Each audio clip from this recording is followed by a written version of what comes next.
Jadi teman-teman, uh, apakah sudah siap dengan dunia yang baru setelah pandemi ini? Emang dunia yang baru kayak gimana sih? Skill apa sih yang dibutuhin setelah ini semua berakhir? Emang mindset pebisnis tuh akan berubah seperti apa sih? Dan peluang apa? Nah, jadi saya ngebahas ini bukan untuk nakut-nakutin. Justru saya bahas ini agar kita tahu nanti kondisi ke depan bagaimana. Kira-kira masalah apa aja yang banyak dan solusi apa yang bisa kita tawarkan yang akan jadi peluang. Jadi bisa dipahami ya. Kita ngebahas ini konteksnya bukan untuk bikin takut, tapi justru untuk ngerti medan di barat kata nih, medan perangnya kan kayak apa. Nah, kita udah siap dari sekarang, bukan nanti, justru siapnya dari sekarang. Oke, uh, Corona ini akan berdampak sangat luar biasa baik untuk profesional, karyawan maupun untuk pebisnis. Akan berdampak luar biasa. Banyak yang bilang gini, oh tenang aja, nanti habis corona ini berakhir kita langsung melesat lagi ke orang pada liburan, pada belanja, pada pebisnis-pebisnis akan langsung hire karyawan banyak kok gitu. Amin, amin, semoga itu terjadi. Ingat ya, lebih baik berpikir paling buruk dan menyiapkan diri jadi yang terbaik dibanding terlena ternyata yang terjadi yang paling buruk. Wah itu, kalau kayak gitu biasanya kacau balau. Justru saya lebih baik berpikir jauh, menyiapkan yang terbaik, andai nggak terjadi yang terburuk, kita tetap lebih baik. Ngerti ya maksudnya? Oke, kenapa itu belum tentu terjadi? Karena tolong dipahami ya, roda ekonomi harus diakui berputar itu karena orang-orang yang memikirkan untuk menjalankan bisnis. Itu. Nah, jadi pebisnis itu sangat mempengaruhi roda ekonomi karena dia yang menentukan model bisnisnya, berapa karyawan direkrut, gaji segala macam, industrinya lagi tumbuh bisa memperbanyak karyawan lebih banyak. Jadi sangat. Jadi ketika banyak pebisnis yang mengubah mindset, itu otomatis akan berpengaruh ke ekonomi. Bisa dipahami ya. Contoh, sekarang pebisnis hampir semuanya merumahkan. Ya otomatis dong ekonomi langsung turun. Nah, apakah setelah ini akan langsung melesat? Amin, semoga iya. Tapi kita ngomong realistisnya aja. Realistisnya dari mana? Bukan karena kita pesimis. Ini saya bukan orang pesimis. Kalau saya pesimis, Abdi nggak akan sampai di titik ini. Nggak akan dibangun malah. Justru karena saya optimis, saya ngomong kayak gini. Kita tinggal ngeliat data di luar negeri aja. Nah, di luar negeri, tolong dipahami baik-baik kalimat sederhana ini. Belum ada satu negara pun yang back to normal. Belum ada satu negara pun yang back to normal. Apa yang back to normal? China. Belum normal.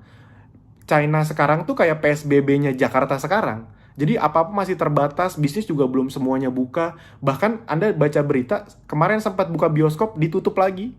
Karena tingkat orang yang pernah kena corona sembuh, abis itu kena lagi ternyata 15%. Anda boleh lihat berita-beritanya. Jadi ketika turun pun mungkin bisa naik lagi karena pas orang keluar naik lagi. Jadi ini tuh bisa berlarut-larut. Iya memang. Jadi bukan tergantung kebijakannya karena kita nggak ngerti virus ini. Sekarang turun, orang pada keluar naik lagi. Itu bisa berlarut-larut. Dan faktanya belum ada satupun negara yang comeback dari corona ini. Udah 4 bulan loh. Udah 4 bulan. Kalau dari negara-negara yang duluan udah 4 bulan. Italia, Cina, itu udah hampir 4 bulan. Amerika udah 3 bulan. Jadi belum ada negara yang comeback setelah 4 bulan. Ini dalam loh. Kita baru 1 bulan. 1 bulan Anda lihat dampaknya.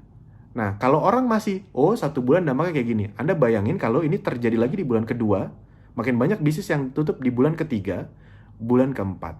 Nah, apa yang bisa terjadi?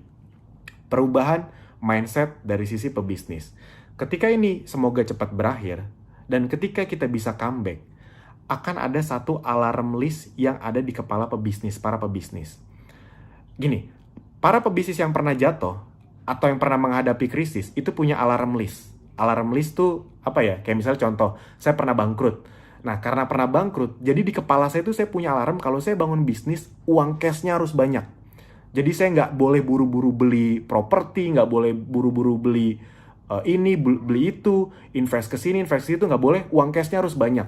Karena ketika bisnis turun, ternyata uang cash itu penting.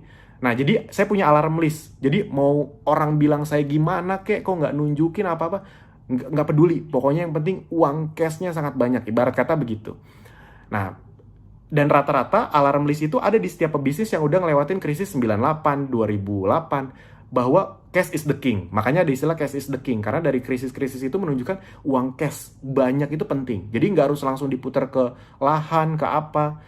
Sekarang bisnis-bisnis yang besar tapi nggak punya uang cash, udah kacau balau. Walaupun propertinya di mana-mana, tapi kalau nggak ada uang cashnya nggak bisa bayar gaji karyawan.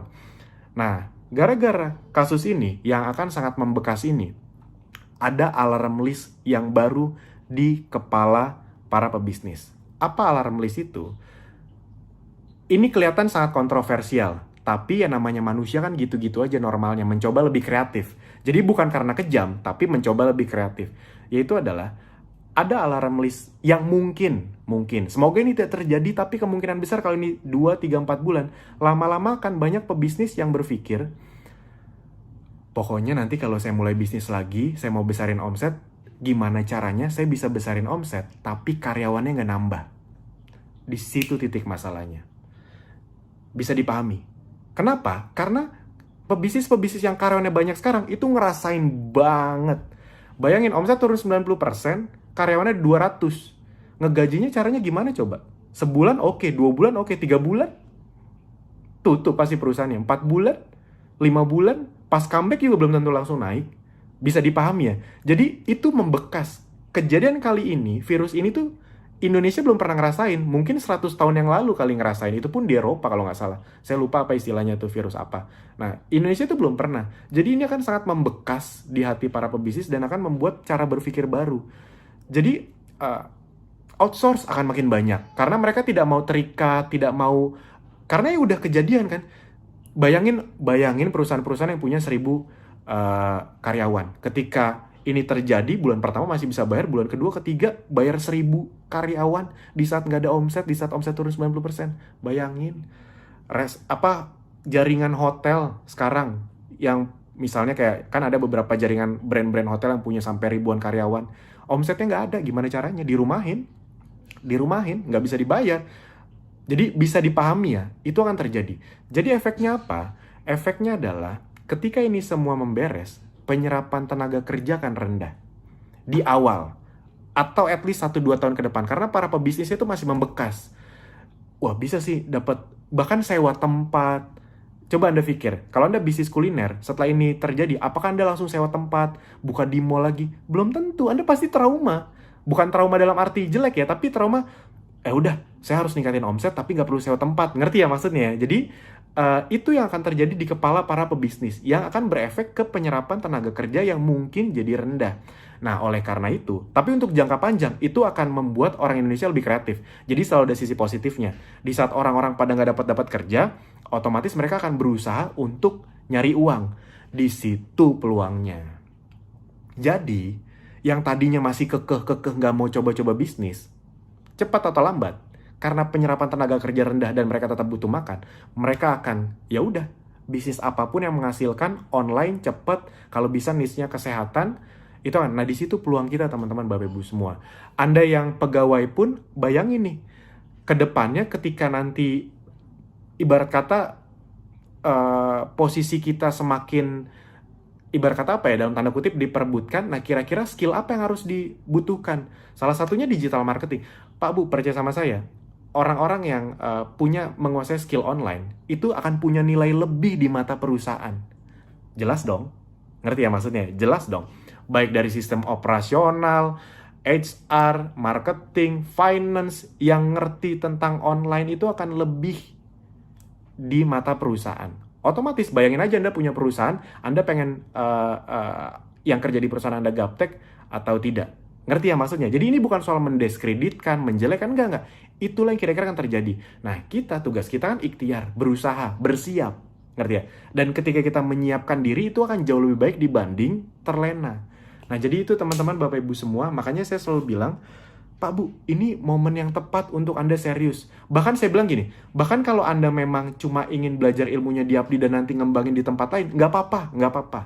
Tapi ya rugi dong kalau cuma belajar ilmunya, sekalian dapetin uangnya dan bangun aset. Nah, jadi ini adalah saat-saat momentum paling tepat untuk Anda bangun aset di Apdi, dapetin reseller yang banyak, penjualan produk yang banyak, otomatis repeat ordernya besar, Bayangin, Anda punya 100 reseller, masing-masing punya omset 10 juta, omset Anda 1M, Anda dapat selisih harga langsung bersih 5-10%, 50-100 juta rupiah per bulan. Dan yang ngerawat reseller Anda, yang mendidik reseller Anda bukan Anda, tapi sistem. Nah, dan nanti akan berbondong-bondong orang nyari peluang.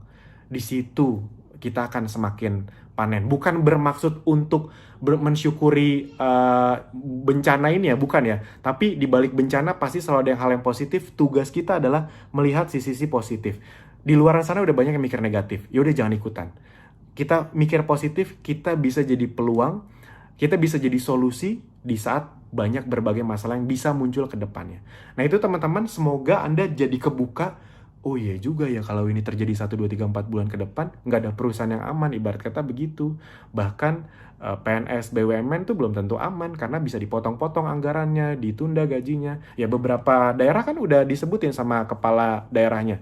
Gaji dipotong kan udah ya, karena buat dialokasikan ke yang lain. Jadi tidak ada yang aman. Satu-satunya dalam tanda kutip aman adalah kalau kita sadar dan kita berusaha lebih, bukan cuma pasrah. Tugas kita kan berusaha ikhtiar tadi. Nah, itu aja teman-teman, Bapak Ibu semua. Semoga bisa membuka. Videonya agak panjang, tapi saya yakin ini akan berdampak luar biasa untuk Anda. Tadi ada suara anak saya, nggak apa-apa ya, penghias.